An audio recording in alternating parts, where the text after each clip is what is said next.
যে খবর আপনাদেরকে জানাবো, পণের জন্য স্ত্রীকে লাগাতার মারধর করা হতো, এমনই অভিযোগ স্বামীর বিরুদ্ধে। লাগাতার শারীরিক নিগ্রহ করা হতো, গলায় ফাঁস লাগিয়ে দেওয়া হয়েছে। ঘটনাকে কেন্দ্র করে এলাকায় চাঞ্চল্যের সৃষ্টি হয়। ইতিমধ্যে ঘটনার পর থেকে স্বামী এবং শ্বশুরবাড়ির লোকজন ফেরার, তাদেরকে খুঁজে পাওয়া যাচ্ছে না। দোষীর শাস্তি চাই বলছে তরুণীর বাবা মা। কলকাতার অদূরেই পঞ্চে জুলুম। স্বামী ও শ্বশুরবাড়ির জুলুমে প্রাণ হারালেন বিবাহিতা এক তরুণী। তারপর থেকেই ফেরার অভিযুক্তরা।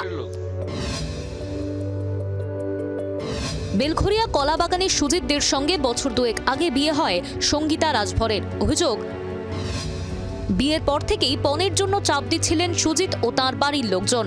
পণের টাকা না পেয়ে দিন দুয়েক আগে সঙ্গীতাকে বেধড়ক মারধর করেন শ্বশুরবাড়ির লোকেরা। মারধরের পর সঙ্গীতার গলায় ফাঁস লাগিয়ে ফ্যানের সঙ্গে ঝুলিয়ে দেওয়া হয় বলেও অভিযোগ।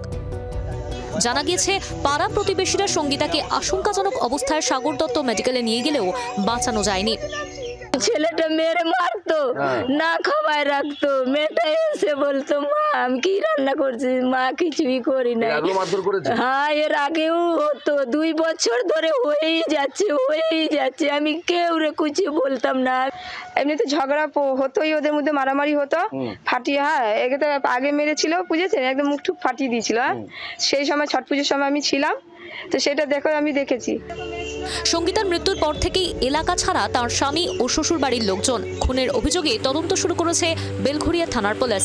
বরুণ সেনগুপ্তর রিপোর্ট, জি 24 ঘন্টা। বাংলার আওয়াজ, বাঙালির আবেগ, জি 24 ঘন্টা।